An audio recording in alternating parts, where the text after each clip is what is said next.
Haleluya. Halo Bapak Ibu Saudara-saudari terkasih dalam Tuhan Yesus Kristus. Kiranya damai sejahtera Allah yang melampaui segala akal memelihara hati dan pikiran kita semua dalam Kristus Yesus Tuhan kita. 1 Korintus 3 ayat 1 sampai dengan ayat yang ke-7 saya bacakan. Dan aku, saudara-saudara, pada waktu itu tidak dapat berbicara dengan kamu seperti dengan manusia rohani, tetapi hanya dengan manusia duniawi yang belum dewasa dalam Kristus. Susulah yang kuberikan kepadamu bukanlah makanan keras, sebab kamu belum dapat menerimanya, dan sekarang pun kamu belum dapat menerimanya, karena kamu masih manusia duniawi.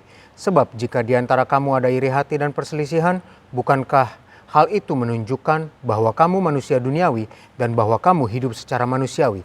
Karena jika yang seorang berkata, aku dari golongan Paulus, dan yang lain berkata, aku dari golongan Apolos, bukankah hal itu menunjukkan bahwa kamu manusia duniawi yang bukan rohani?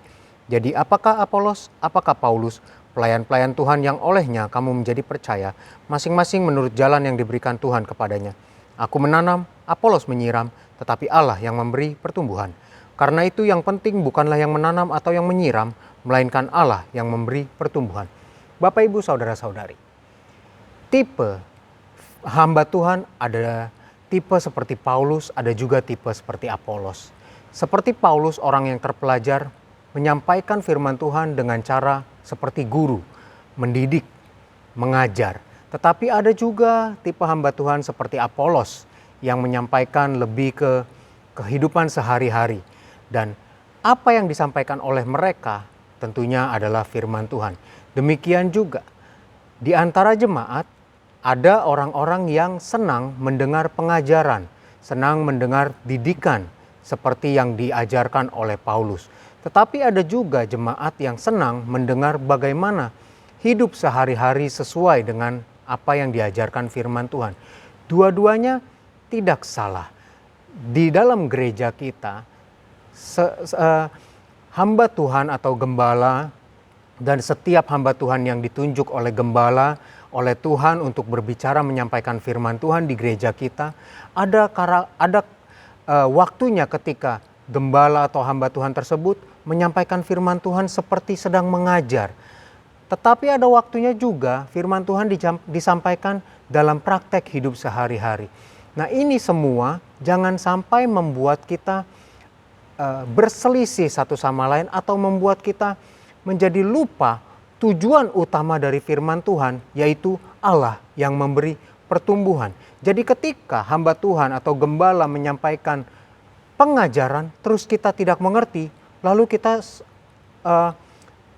mengeluh tentang hal itu. Wah, firman Tuhan tidak saya mengerti, atau hal-hal seperti itu. Ingat bahwa Allah yang memberi pertumbuhan. Di dalam Yohanes pasal yang ke-6 ayat 63, di situ dikatakan, rohlah yang memberi hidup, daging sama sekali tidak berguna. Perkataan-perkataan yang kukatakan kepadamu adalah roh dan hidup. Bapak, Ibu, Saudara-saudari, firman Allah adalah roh dan hidup. Jadi karena firman Allah roh dan hidup, maka ketika disampaikan melalui pengajaran lalu kita tidak mengerti, kita tidak usah kecil hati Bapak, Ibu, Saudara-saudari. Tetapi mari kita memegang firman Tuhan itu adalah roh dan hidup. Yang penting adalah Allah memberi pertumbuhan.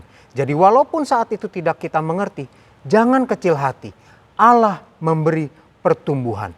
Ada kalanya saya untuk bertumbuh saya harus mengerti. Betul, tetapi kita juga harus tahu bahwa ada beberapa peristiwa di mana kita bertumbuh dulu baru mengerti.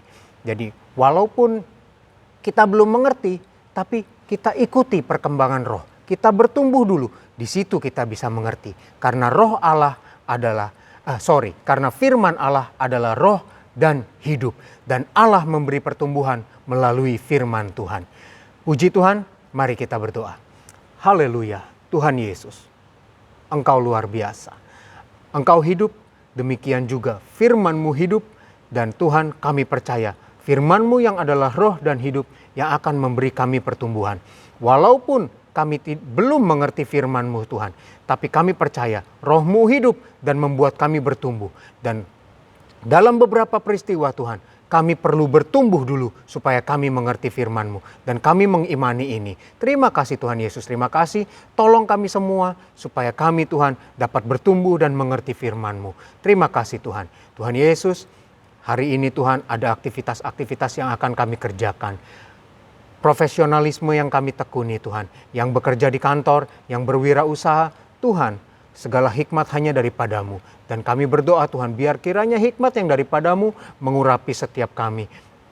Memberkati setiap kami. Hikmat dan urapan yang daripada-Mu memimpin Tuhan. Sehingga apa yang kami kerjakan bersama-Mu Tuhan. Dengan hikmat yang daripada-Mu. Semua yang kami hasilkan berhasil ya Tuhan. Dan kami mau kembalikan hormat, segala puji, hormat, kemuliaan bagi Engkau saja. Tuhan terima kasih.